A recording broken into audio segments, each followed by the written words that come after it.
Hola a todos, ¿cómo están?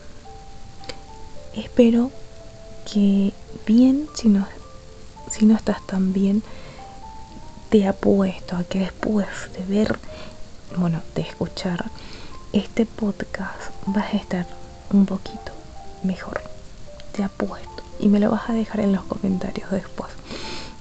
Esto es Marian Rojas en audio. Y hoy les traigo un podcast de la cual estoy enamorada, como todos los podcasts de la doctora Marian Rojas, pero este en específico, porque nos habla de cómo afecta a nuestra ilusión por la vida, de cómo afecta a nuestra felicidad, la manera en la cual nosotros afrontamos, asimilamos las cosas negativas que nos suceden en la vida, porque a todos nos suceden cosas negativas, es parte de la vida. Así que nada, no te olvides que en la descripción y en los comentarios te dejo el enlace para que puedas acceder al nuevo libro de la doctora. Y sin más preámbulos, te dejo con el podcast. No te olvides suscribirte y darle like. Me gusta insistir en que la felicidad consiste en aprender a vivir de forma y equilibrada en el momento presente. La felicidad no es lo que nos pasa, sino cómo interpretamos lo que nos pasa. Depende de la forma en la que asimilamos una realidad y nuestra capacidad de orientar o enfocar dicha asimilación es clave para poder ser felices. Por lo tanto, de lo que aquí vamos a hablar es de tu capacidad de elegir felicidad en vez de infelicidad. Desde el inicio de este podcast hemos tratado el dolor, el sufrimiento, los traumas y las heridas más profundas. No vengo a negarte el mundo real, pero sí aprender a disfrutar de la medida de lo posible a pesar de los pesares. Tu realidad depende de cómo decides percibirla. Entiendo que a veces nos sorprende este mensaje o nos mostramos reticentes o activamos una cierta resistencia y surgen mil frases. Ya lo he intentado todo, mi vida es muy dura, mis condiciones económicas son terribles, mi infancia fue horrible, qué fácil es decirlo y qué difícil conseguirlo. Si tú decides rechazar, agarrarte a lo bueno de tu vida, por pequeño que sea, estás dándote por vencido en la lucha más decisiva de tu existencia. La vida es un sumatorio de alegrías, placeres, emociones, es mucho más. También depende de haber conseguido superar las dificultades de la vida para poder seguir creciendo. Si negamos o bloqueamos constantemente el sufrimiento, nuestra mente pierde la capacidad de haber afrontado y haber superado. No significa entrar en un barro tóxico e intentar enfrentarse a todas y cada una de las batallas que se nos presenten, sino aprender a gestionar los malos momentos. Conozco mucha gente que no sabe enfrentarse a los conflictos, a las emociones negativas, y que como vía de escape las anula de forma automática e inconsciente. Eso conlleva un riesgo, porque la evitación constante de lo negativo te lleva a perderte una parte de la vida y a desconectar muchas veces del sufrimiento de los que te rodean. Cada pensamiento genera un cambio mental y fisiológico en nuestro organismo. No lo olvides, porque si eres de aquellos de los que sufren, que pierden el control de sí mismos, que quieren conocerse mejor, entender este procedimiento te va a ayudar mucho. Desde pequeños contamos con conceptos autoimpuestos con los que nos hemos ido asimilando nosotros mismos. Soy impulsivo, siempre he sido así, mi padre era igual, soy nervioso, odio las masas, me da miedo los aviones. Estas sentencias sobre ti mismo funcionan en la práctica como barreras mentales que te impiden abrazar libremente en esos campos. Digo sentencias porque tienen un impacto en ti casi bloqueante, como si cayeran del cielo cual condena. Las emociones que nos perjudican son debidas a un pensamiento más o menos consciente. Y los pensamientos los podemos educar o reeducar. Para llegar a ser una persona feliz, en paz y completa, precisas trabajar la forma en la que piensas. Si lo haces, te sorprenderás de los resultados. ¿Cómo cambia tu realidad cuando cambias tu forma de pensar? Examina en profundidad las ideas que tienes sobre ti mismo o las que surgen en ti en los momentos más oscuros de tristeza o angustia. Esa emoción tóxica sucede porque algo cruza en tu mente y ese algo te invade de forma perjudicial. No es fácil, existen los automatismos, reacciones que brotan de forma involuntaria porque llevan toda la vida haciéndolo ante ciertos estímulos o pensamientos. Es complejo desligarse de los debería que se han colado en el comportamiento desde hace tiempo. Podemos educar la mente y regular nuestras emociones. Pensemos, por ejemplo, en ir en bicicleta. Cuando uno se sube a una bicicleta por primera vez, en general usa ruedines laterales para evitar caerse. A medida que uno le pierde el miedo, se atreve a coger más velocidad, a bajar cuestas e incluso a soltar una mano del manillar. Un día quitas las ruedas accesorias y luchas contra el equilibrio. Piensas que no podrás, que te caerás. Quizás sí sucede y de golpe lo has conseguido. Puede que pasen meses o años y que subas de nuevo a la bicicleta sin necesidad de volver a pasar por los ruedines porque tu mente ya sabe hacerlo. En la educación de los pensamientos sucede algo parecido. Lógicamente no es un proceso tan sencillo, pero ejercitar la mente tiene un efecto extraordinario en la forma que percibimos la realidad. Si cada vez que vas a ir en bici o a coger un coche o a esquiar solo piensas en las ocasiones en las que te caíste o tuviste un accidente, acabarás evitando esas actividades por el desgaste mental que te suponen. Esa es la causa por la cual un pensamiento se transforma en una certeza limitante cuando lo fundamentas de tal forma que se convierte en una excusa para evitar hacer algo. Tienes que abandonar tu rol de víctima. Tenemos que abandonar el rol de víctimas para empezar a ser el protagonista de nuestras vidas. Hoy te voy a presentar un esquema que te puede ayudar a entender y a mejorar la forma en la que interpretas la realidad. Siempre digo que la felicidad no es lo que nos pasa, sino cómo interpretamos lo que nos pasa. Un día puede llegar un hijo a casa con un suspenso, pero nos han aumentado el sueldo y que ese suspenso no nos afecte. Otro día puede ser que nuestro hijo traiga un suspenso, pero hemos tenido un mal día en el trabajo y le gritamos o tenemos un mal gesto con nuestro hijo. Por eso es muy importante entender que las cosas son, y hay cosas que son buenas, son malas, pero hay muchas cosas que dependen de una serie de factores. El primero es el sistema de creencias. ¿En qué consiste tu sistema de creencias?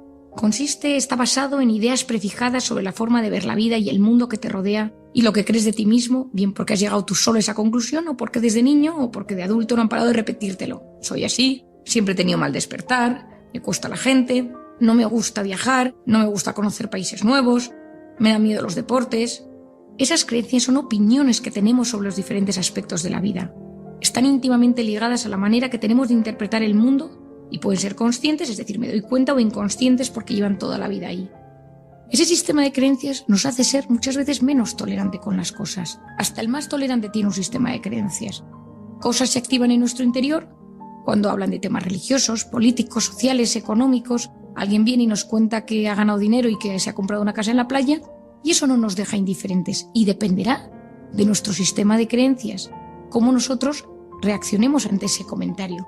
Fíjate, es muy interesante en las conversaciones entender cómo te sientes. Hace unos días tuve una cena con muchos amigos, de diferente perfil político y de diferente perfil social. Y cada uno hablaba de lo que opinaba de la guerra de Ucrania, del COVID, de los temas económicos, de la política actual en España. Y yo me di cuenta que uno de los que estaba sentado en la mesa se empezaba a enfadar, porque era incapaz de aceptar que otro estuviera hablando ideas que eran contrarias a las suyas. Finalmente se levantó, dijo que se encontraba mal y se marchó de la cena. Todos nuestros sistemas de creencias nos marcan de alguna manera y es importante reflexionar. Ese sistema de creencias nos predispone en la vida y forma una fuente de influencia muy potente. Nos aporta argumentos automáticos para actuar de una u otra manera. Son juicios profundamente enraizados en nuestra mente que nunca nos cuestionamos, muy importante, y que son decisivos, puesto que sobre la base de ellos construimos nuestra interpretación de la realidad y nuestras reacciones a esta. Estas creencias son universales, las tenemos sobre el mundo en general, los demás, nosotros mismos, los conceptos, las ideologías. El siguiente punto que influye profundamente en la interpretación de la realidad es el estado de ánimo. El estado de ánimo tiene una fuerza impresionante. Un ejemplo frecuente: estás feliz porque tu equipo ha ganado la Champions. Si te encuentras al día siguiente con tu jefe, que es de tu mismo equipo, pero con el que tienes una mala relación, probablemente le mires con ojos menos críticos y seas capaz de entablar una conversación amable y divertida. Si por el contrario tu equipo pierde y te llama tu hermano, fan del rival que ha vencido, para comentar la derrota, quizá ni siquiera le quieras contestar al teléfono, lo apagues o te metas en la cama sin cenar. Es importante entender nuestro estado de ánimo y entender las causas que modifican el estado de ánimo. Existen diferentes aspectos que lo modulan y aquí te los voy a presentar. El primero es el consumo de las sustancias, por ejemplo, de alcohol, drogas o de estimulantes. El consumo del alcohol perjudica seriamente la salud mental porque altera la interpretación de las cosas. Imagínate cómo te sientes antes de ir con tus amigos a tomar unas copas, cómo te sientes durante la cena que has bebido y cómo te sientes después o al día siguiente. Te darás cuenta que hay un cambio en el proceso mental. La forma en la que te ríes, en la que interpretas, en la que te desinhibes, en la que al día siguiente te sientes de bajón o al revés te sientes fortalecido. El alcohol nos modifica nuestro estado de ánimo y nuestra interpretación de las cosas. Yo siempre digo que es importante que nos conozcamos. No significa que hay que dejar de beber alcohol, pero cuando uno se comprende, es más dueño de sí mismo y gestiona mejor su vida. Segundo es la bioquímica o la genética. Sabemos que hay un 40% de genética en muchos de nuestros comportamientos y de nuestra herencia. Y hay personas que son más propensas a deprimirse o a hundirse porque hay factores genéticos o a padecer ciertas enfermedades severas, tipo trastorno bipolar, depresiones recurrentes, trastornos de ansiedad generalizados, cuadros psicóticos. También influye mucho en esto, y lo meto en el mismo pack, la bioquímica. Pues en la mujer, los estados hormonales que generan vulnerabilidad en la mujer. Eso me lleva al tercer punto, que es la salud física. Ya lo sabemos que la inflamación influye muchísimo en el estado de ánimo y en nuestro organismo y en el sistema inmune. Personas con problemas inflamatorios, problemas autoinmunes, problemas de piel, problemas oncológicos, neurológicos, tienen un impacto en la salud mental. Hoy en día sabemos que los problemas de la piel pues tienen, muchos de ellos, una relación con el estado de ánimo. La salud física influye mucho en cómo nos vamos a sentir cuando nos levantamos por la mañana y en nuestra manera de interpretar la vida. El cuarto, que me parece importantísimo, probablemente uno de los más importantes, es el tipo de personalidad que tenemos. Desde los trastornos de personalidad, es decir, gente que tiene rasgos de su forma de ser que le perjudican en su día a día o que perjudican a los demás, a pues, rasgos que tenemos pequeños de nuestra forma de ser o características que nos influyen profundamente, desde la gente que es más tímida, más dependiente, más insegura, más sensible, agresiva, dramática, inestable. Esta forma de ser influye profundamente. Toda nuestra forma de ser ante el estrés se modifica. Y cuando uno se conoce y entiende cómo es su forma de ser, entiende que puede ser más vulnerable a tener problemas del estado de ánimo. Las personas altamente sensibles son personas que tienden a ser más vulnerables y tienen momentos de gran vacío, de tristeza, de melancolía, se pueden sentir abrumados por ciertos factores de estrés. Es importante conocerse, porque muchas veces, trabajando la forma de ser, mejoramos el estado de ánimo. Mi experiencia en consulta es que mucha gente que viene con depresión, a pesar de que haya que dar una medicación para el estado depresivo que padece, hay que trabajar la personalidad. Porque trabajando su personalidad ayudaremos a que no vuelva a recaer en esa depresión cuando vuelvan a surgir factores de estrés que le alteren. Y finalmente, el sueño. Es muy importante el sueño. Pasamos un tercio de nuestra vida en los brazos de Morfeo y hay que cuidarlo. Hoy en día hay un enorme problema de sueño reparador. Hay problemas porque muchas personas tienen despertares demasiado frecuentes a lo largo de la noche, se acuestan muy cerca de las pantallas y el sueño no es tan reparador como debería. Cuando dormimos bien, reparamos nuestro sistema inmune, entramos en el sistema nervioso parasimpático y eso nos ayuda a encontrarnos mucho mejor al día siguiente. Tenemos más capacidad para memorizar, para estudiar, para entender las cosas y estamos menos irritables.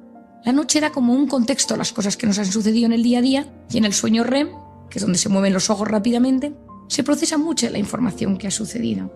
También el contenido del sueño, tener pesadillas o soñar constantemente con temas angustiosos, demuestra que algo durante a lo largo del día no nos está sentando bien. Las personas que no duermen bien, al día siguiente, cuando se levantan, están más irritables y su estado de ánimo es mucho peor. A nivel del sueño, temas importantes. Intenta prescindir de los dispositivos al menos 1 hora antes de dormir, porque la luz que desprenden altera la melatonina que tienes que tener para descansar bien y eso le afecta a nuestro cerebro. También ten cuidado con los estímulos emocionales. No llames a tu madre, a tu abuela, a tu tío, a tu cuñado por la noche si sabes que es una persona que te perturba la conversación que puedes tener con él o con ella. Eso te va a impedir descansar lo bien que necesitas. Cuida los últimos pensamientos antes de cerrar los ojos. Soy muy fan de dar las gracias, de hacer un pensamiento de meditar, de pensar en algo positivo que ha sucedido a lo largo del día, pensar en alguien a quien quieres profundamente. Esos pensamientos buenos, bonitos, antes de dormir, ayudan a poder descansar más profundamente. Ten cuidado con la rutina. A veces las rutinas son muy malas y uno de repente no se da cuenta y siempre entra a la cama a las 2 de la madrugada o se toma una Coca-Cola a las 10 de la noche. Es importante ser capaces de tener unas rutinas sanas de alimentación, de higiene del sueño, para poder descansar bien.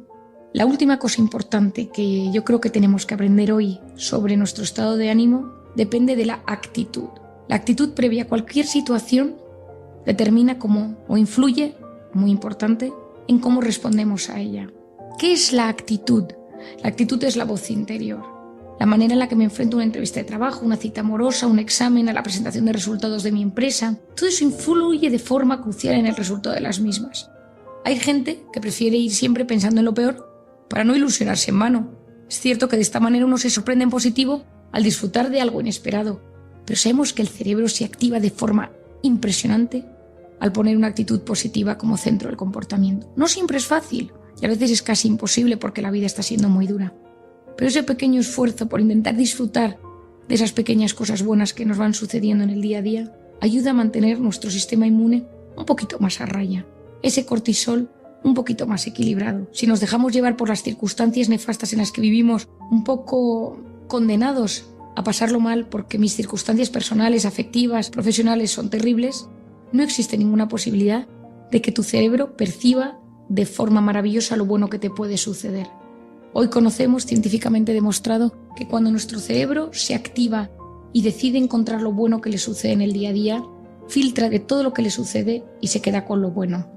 Hay una zona del cerebro, el sistema reticular activador ascendente, que se encuentra en la vía de los tractos reticuloespinales, en el tronco encefálico, compuesto por 20 núcleos que liberan neurotransmisores, dopamina, norepinefrina, serotonina, histamina, acetilcolina, glutamato, y tienen varias funciones. Tiene la función de la conciencia de uno mismo, regula temas de transición de sueño-vigilia, pero es el encargado de la atención. Cuando uno decide prestar atención, aumenta el flujo de sangre. Por eso yo explico que es el gran filtrador del cerebro. Cuando uno activa esta zona, cuando uno presta atención, cuando uno tiene ganas, se activa este sistema reticular activador ascendente y de todo lo que nos llega filtramos lo que nos gusta. Es decir, constantemente recibimos millones de bits de información y nuestro cerebro se queda con lo que más le gusta, con lo que el corazón le pide. Por eso se dice que lo que el corazón desea de verdad, la mente se lo acaba mostrando. Pero para eso hay que ilusionarse con cosas, tener metas, tener objetivos.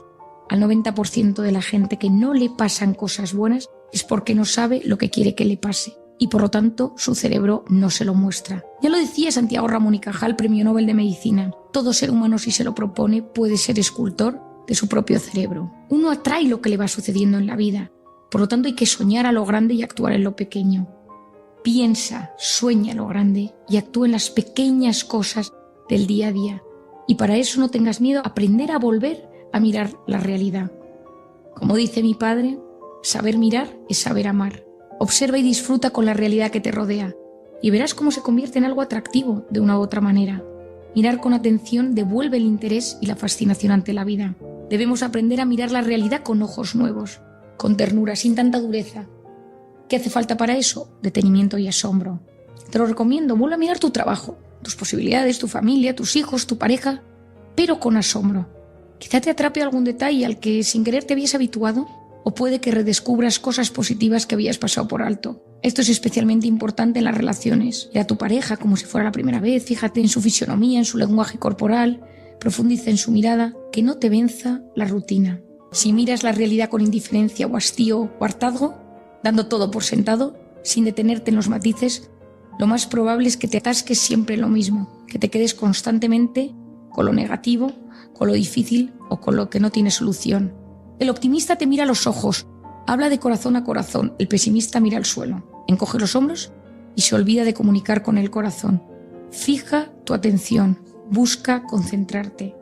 Y para ello sube la mirada, suelta el móvil de tus manos, contempla con ojos nuevos y con tu corazón esperanzado de que algo puede asombrarte. Para dominar la voluntad hace falta ser maestros de nuestra atención. Y para ello te pido que entrenes tu atención. Intenta fijarte en cosas positivas de tu entorno. Saborea el momento presente. Digo saborear porque a veces nos acostumbramos a las sensaciones provenientes de los sentidos y no les prestamos atención. Si comes una naranja, un plátano, un trozo de jamón, chocolate, disfrútalo. Esfuérzate en sentir olor, textura, sabor. En un parque atrévete a cerrar los ojos y enfocarte en tus sentidos del oído y del olfato. Con la música que no solo sea para distraerte. No la oigas, escúchala.